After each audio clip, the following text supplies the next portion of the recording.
اللہ کے رسول صلی اللہ علیہ وسلم سے ایک صحابیہ نے پوچھا، رسول اللہ صلی اللہ علیہ وسلم مرد حضرات تو مسجد میں جا کے نماز پڑھتے، ہم کیا کریں؟ تو رسول اللہ صلی اللہ علیہ وسلم نے فرمایا کہ اگر آپ گھر میں نماز پڑھیں گے تو اسی طرح آپ کو ثواب ملے گا جو مسجد میں با جماعت جا کر نماز پڑھتا ہے۔ کہ ہم اپنی بیویوں سے اچھا سلوک کریں۔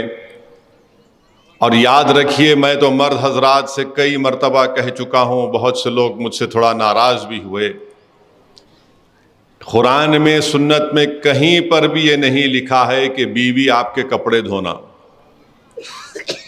علماء کرام بیٹھے ہیں، مفتی صاحب ہیں، حسان فاروقی صاحب ہیں، کہیں پر یہی نہیں لکھا گیا کہ بیوی آپ کے کپڑے دھونا، کہیں پر بھی یہی لکھا گیا کہ آپ کو کھانا پکا کے کھلانا، کہیں پر بھی یہی نہیں لکھا گیا کہ آپ آئے تو آپ کے سر کو دبانا، نہیں لکھا گیا کہیں پر بھی۔ کھانا پکانا، کپڑے دھونا، گھر کو جھاڑو دینا نہیں لکھا گیا ہے، بلکہ دین اسلام میں لکھا گیا ہے کہ اس کی آمدنی میں، بیوی کی آمدنی میں شوہر کا حق نہیں ہے، شوہر کی آمدنی میں بیوی کا حق ہے، گھر چلانا ہے۔ اور بلکہ اللہ کے رسول صلی اللہ علیہ وسلم کی حدیث شریف میں خود سنا ہوں اور پڑھا ہوں، اگر شوہر گھر میں نہیں ہے اور گھر کی ضروریات کو ضروری تکمیل کرنا تو بیوی شوہر کے پیسے لے کے استعمال بھی کر سکتی، اور اگر بیوی اپنے پیسے شوہر گھر میں استعمال کرتی ہے تو اس کا اجر ہے آخرت میں۔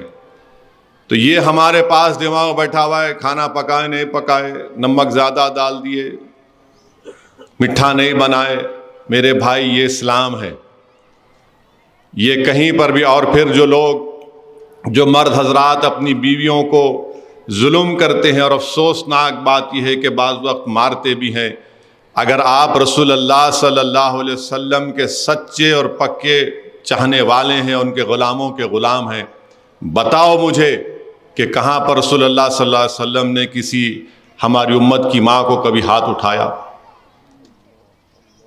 بتائیے آپ، کہیں پر بھی نہیں ملتا ہم کو۔ اور پھر اپنے دفاع کے لیے بولتے نہیں وہ مسواک کی لکڑی، ارے مسواک کی لکڑی وہ ہے وہ، مگر یہ بتاؤ کہ اللہ کے رسول صلی اللہ علیہ وسلم نے کچھ کیا؟ ایسا نہیں کیا۔ تو اس لیے بہت ضروری ہے کہ مرد حضرات کو مرد بننا ہے۔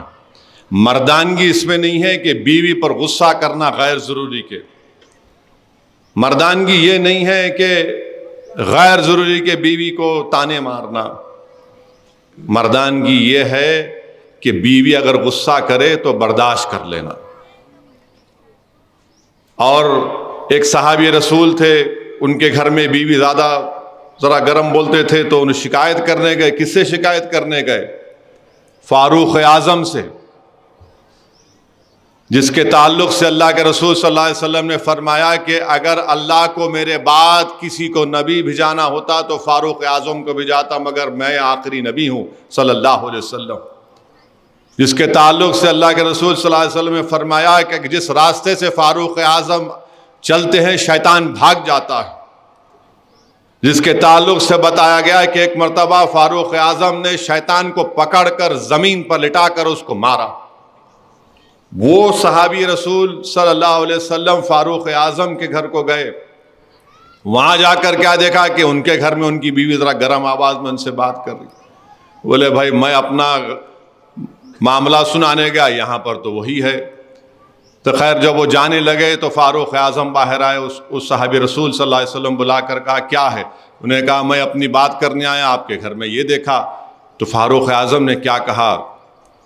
بیوی ہے میری، میرے گھر کی عزت کی حفاظت کرتی ہے، میرے بچوں کو پیدا کیا تکلیف سے، میرے بچوں کی پرورش کرتی ہے، انسان ہے اگر کبھی کچھ بول دے تو کیا بات ہے، میں اس کو سن لیتا ہوں۔ میرے بھائی یہ مزاج پیدا کریے۔ ہمارے پاس تو ایسا ہے کہ اگر کوئی پلٹا کے بیوی کچھ بول دے، ہاں میرے کو پلٹا کے بول رہے۔ میرے بھائی رسول اللہ صلی اللہ علیہ وسلم کی سنت ہے، رسول اللہ صلی اللہ علیہ وسلم نے فرمایا، امت کی ماں حضرت عائشہ صدیقہ رضی اللہ تعالیٰ عنہ سے فرمایا کہ میں جانتا ہوں کہ آپ کب خوش ہوتی ہیں اور آپ کب غصے میں رہتی ہیں، بی بی عائشہ نے فرمایا بتائیے رسول اللہ صلی اللہ علیہ وسلم. اللہ کے رسول صلی اللہ علیہ وسلم نے فرمایا کہ جب آپ خوش ہوتی ہیں تو رب محمد صلی اللہ علیہ وسلم کی قسم کھاتی، جب آپ تھوڑا غصے میں ہوتی ہیں تو آپ رب ابراہیم صلی اللہ علیہ وسلم کی قسم کھاتی. میرے بھائی، اللہ کے رسول صلی اللہ علیہ وسلم نے امت کی ماں کے ساتھ ریس لگائی، ریس ہوئی تھی. پوچھئے علماء کرام، حسان فاروق صاحب ریس ہوئی. ہم کیا کرتے ہیں؟ ساری رات بھر چورستے میں بیٹھ کے دوستوں سے باتاں کریں گے. 12-1 بجے گھر کو جاتے ہیں، بیچاری بیوی انتظار کر رہی کہ کب آئیں گے ہمارے شوہر. آتے کہ انہیں بولتے نہیں سوئے اب تک تم؟ وہ بیچاری اماں انتظار کر رہی کہ بیٹا کب آتا. میرے بھائی، یہ چیزوں کو سنو، سمجھو، اپنی زندگیوں میں انقلاب پیدا کرو. اور ہماری ماؤں سے میں اپیل کروں گا، آپ کے سامنے ایک زندہ مثال پیش کر رہا ہوں. 20,000 بچے غزہ میں شہید ہو گئے. 20,000 بچے غزہ میں شہید ہو گئے. آپ ایک عورت کا ویڈیو دکھاؤ میرے کو جو شکایت کر رہی. ایک ماں کا ویڈیو دکھاؤ جو شکایت کر رہی ہے. سب یہی کہہ رہے ہیں حسبنا اللہ و نعم الوکیل انا للہ و انا الیہ راجعون. سب یہ کہہ رہے ہیں کہ میں نے مسجد اقصیٰ کے لیے اپنی اولاد کو قربان کر دیا. سب یہ کہہ رہے ہیں کہ ہم نے اس بربریت کے خلاف، ان ظالموں کے خلاف نہیں جھکنے کے لیے اپنی اولاد کو قربان کر دیا. اپنی اولاد کی ایسی تربیت دو. یاد رکھو، وطن عزیز میں بھی اگر ظلم بڑھے گا تو ان ماؤں کو اپنی اولاد کو اس طرح بہادر بنانا پڑے گا. 20,000 بچے مسجد اقصیٰ اور بیت المقدس کے لیے اپنی جانوں کو قربان کر دی، اور ماؤں نے قربان کر دیا اپنی اولاد کو. معصوم بچے ہیں، 6 مہینے کے، 1 سال کے، 2 سال کے. کم سے کم لوگ ڈیٹا بولتا ہے، لوگ بولتے ہیں کہ ہزاروں کی تعداد میں بچے یتیم بھی ہو چکے ہیں. آج الحمدللہ آپ سکون میں، امن سے اپنی زندگی کو گزار رہے ہیں. میری ان ماؤں سے، ان بہنوں سے، ان بزرگوں سے اپیل ہے کہ بھارت کی مسجدوں کو آباد رکھیے.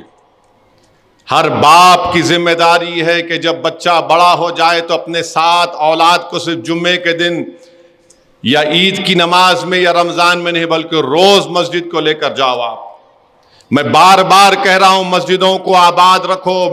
میں جب یہ بات کرنا شروع کیا 1-1.5 مہینہ پہلے تو مندلس کے مخالفین نے کہا کہ اسد الدین اویسی جذباتی بات کر رہے ہیں، ڈرا رہے ہیں. ارے ظالموں، مسجد کو آباد کرنا میرا فریضہ ہے، اغیاروں کا نہیں ہے. مسجد کو آباد تو وہی لوگ کریں گے جو اللہ پر ایمان رکھتے، اللہ سے ڈرتے اور آخرت پر یقین کرتے ہیں، اور اللہ کے سوا کسی سے نہیں ڈرتے. تو اپنی مسجدوں کو آباد رکھو. دلی میں 600 سال پرانی مسجد کو شہید کر کے رکھ دیے. اب آپ دیکھ رہے تماشے جو ہو رہے ہیں کہ کس طریقے سے مسجد کو چھین لیا جائے. لوگ تنقید کرتے ہیں، مجھے پرواہ نہیں ہے اس کی، بھاڑ میں جائے وہ لوگ. میں تمہاری تنقیدوں سے اپنی زبان کو میں ہی بند کروں گا.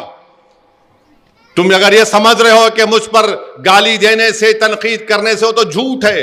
ارے خبر میں تم میری نہیں آؤ گے، آخرت میں تم میرا حساب کتاب تم نہیں کرو گے، اللہ کرے گا. میرے عزیز دوستوں اور بزرگوں، اس لیے اپنی مسجدوں کو آباد رکھو. اور ماں اور بہنیں، اللہ کے رسول صلی اللہ علیہ وسلم سے ایک صحابیہ نے پوچھا، رسول اللہ صلی اللہ علیہ وسلم، مرد حضرات تو مسجد میں جا کے نماز پڑھتے، ہم کیا کریں؟ تو رسول اللہ صلی اللہ علیہ وسلم نے فرمایا کہ اگر آپ گھر میں نماز پڑھیں گے تو اسی طرح آپ کو ثواب ملے گا جو مسجد میں با جماعت جا کر نماز پڑھتا ہے. اللہ کے رسول صلی اللہ علیہ وسلم نے فرمایا کہ جو مائیں رات بھر جاگتی ہیں اپنی اولاد کو پالتے وقت، ان کو اس طرح کا اجر اور ثواب ملے گا جو ایک مجاہد پورے میدان میں باطل طاقتوں سے سامنے ٹھہر کر مقابلہ کرتا ہے. ان ماؤں کا کیا اجر ہوگا جن کی اولاد میں ڈاؤن سنڈروم ہوتا ہے یا ان کو مختلف بیماریاں ہوتی ہیں، ان کا مقام تو اللہ ہی جانتا ہے کیا ہوگا. بہرحال عزیز دوستوں اور بزرگوں، میری عزتدار ماں اور بہنوں، دین اسلام کو اگر بلندی ملی، کامیابی ملی تو صرف اور صرف